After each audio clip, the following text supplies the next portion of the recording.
Let me talk a little bit about Appendix A, accompaniments for tunes in the book. This is shown on page 77, Appendix A. And these tunes appear on the website in the form of chord charts for a guitar player or anyone else who would like to play along with the banjo tunes in this book. The reason why I added these was because in the main body of the book, I chose to only show chords when it was required of the banjo to play those chords. But starting with the last 4 tunes in the book, I did add the guitar chords, and that's why those tunes don't appear in the Appendix A list. And that goes to say, as a banjo player, when you see a chord, it doesn't always mean you're holding down a chord and that's all you have to do. In most cases, it's true, but in other cases, you have to add other fingers, other notes around that measure that might go with a particular chord. So that's the story of Appendix A. I hope you can put it to good use. And as you can hear by the noise, turning the page to Appendix B, page 78. This is called More About Tuning. And what I will do, I'll play the top line for you as it's written.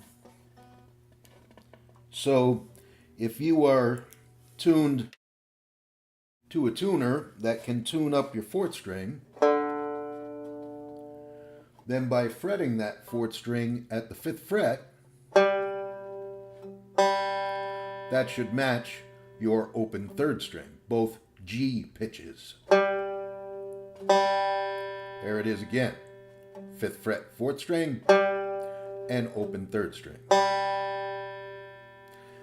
Now, in the next example, we go to 2 notes that match in pitch at the 3rd string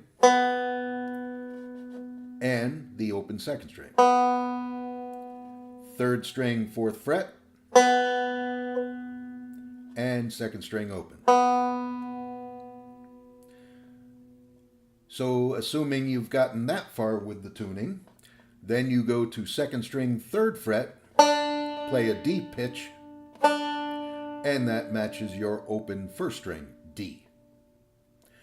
And then the final one on this top line is going to the 1st string at the 5th fret, which is a high G. That should match your open 5th string.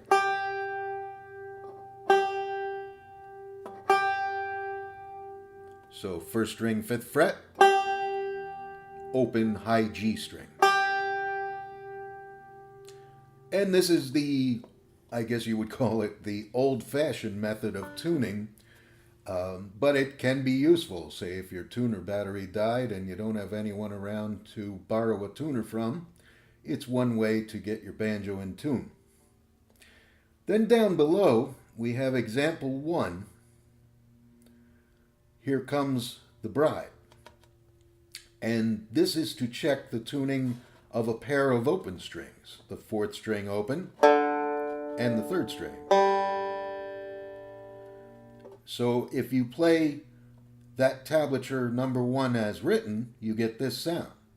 I'll give you a little count. 1, 2, 3, 4.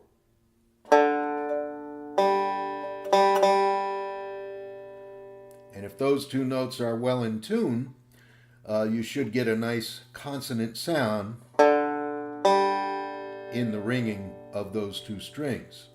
Let's say my 3rd string were a little low. Here's my 4th string, normal. There's the 3 3rd strings of Here Comes the Bride. As you can hear, that sounds awful. And the ring of those 2 strings is dissonant to one another. So I'm going to tighten up that 3rd string until it sounds consonant, as they say, with the 4th string. I'm tightening it up now. Still doesn't sound good to me, a little tighter. Getting better, but I'm not fully pleased. Maybe a hair more. I might mistakenly go beyond it. We'll see how this one goes. That's a little too high, perhaps. So I'm going to back it off on that third string tuning peg. Then I'll just go fourth string to third string a couple times.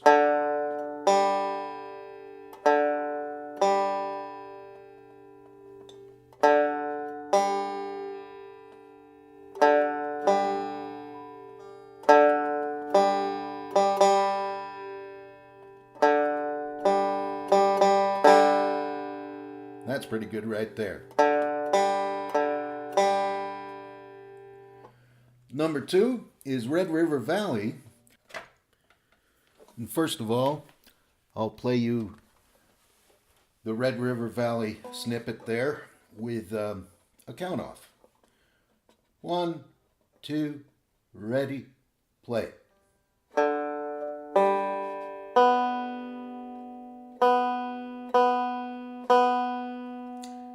And the purpose of this Red River Valley is to hear, again, a consonant, nice harmonic relationship between the fourth, third, and second strings. So let me just play the first 3 notes again. Fourth string.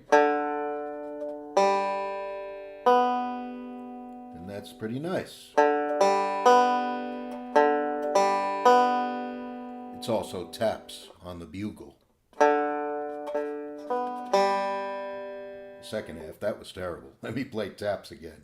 Fourth, fourth, third.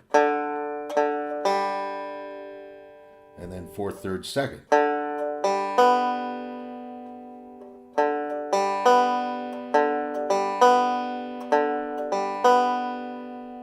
We'll learn the rest of that tune another time.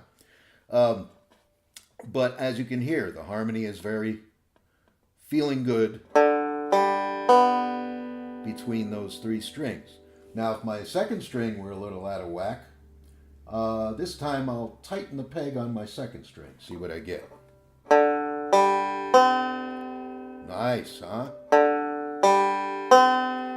So I made it a little too high, intentionally, to show you how you might fix it.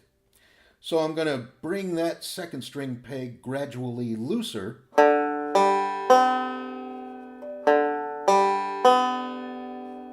till I come into nice harmony again.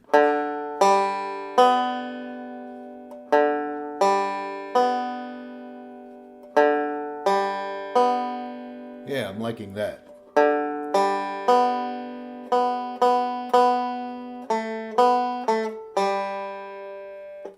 So that's the story of Red River Valley and tuning the fourth, third, and second strings together.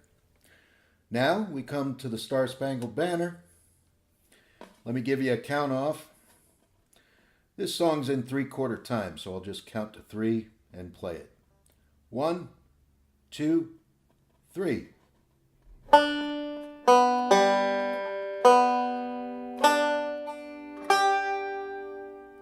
Once more. 1, 2, 3.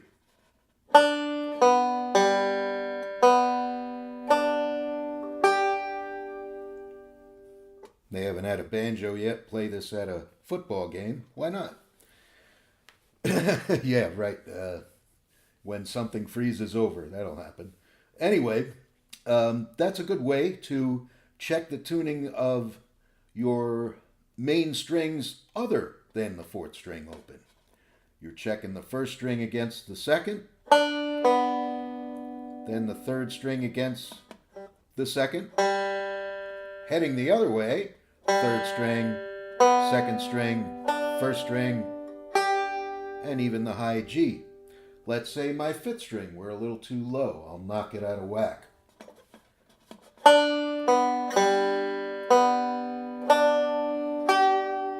Beautiful. So now I'm tightening that fifth string, short string peg. Let's see if I fixed it.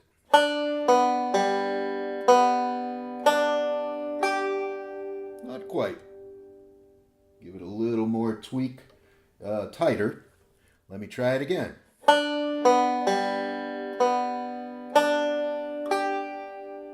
I'm even going to tweak it a little more tighter. Here I go again.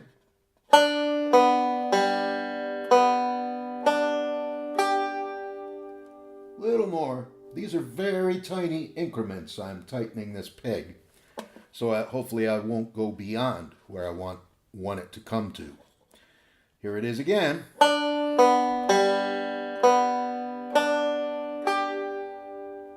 Little tighter yet. One more time. See if I passed it.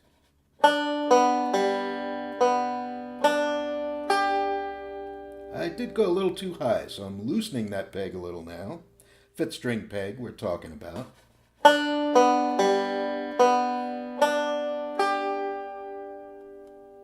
Little looser again.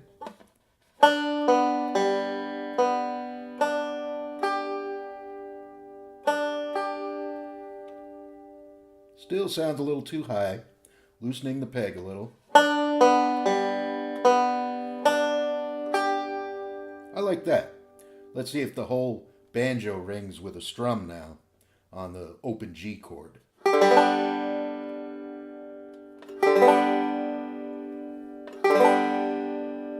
Yeah, that sounds nice and in harmony, all the strings. So I will probably do a video lesson on this in a little more detail one day. It's a good skill to have, to listen to two notes and to see if they ring together in nice harmony. It's a hard skill to develop if you haven't listened real closely to this kind of detail of sound. So, I hope you enjoyed working with this book as much as I enjoyed writing it, and I look forward to hearing from you all in the future. Thanks.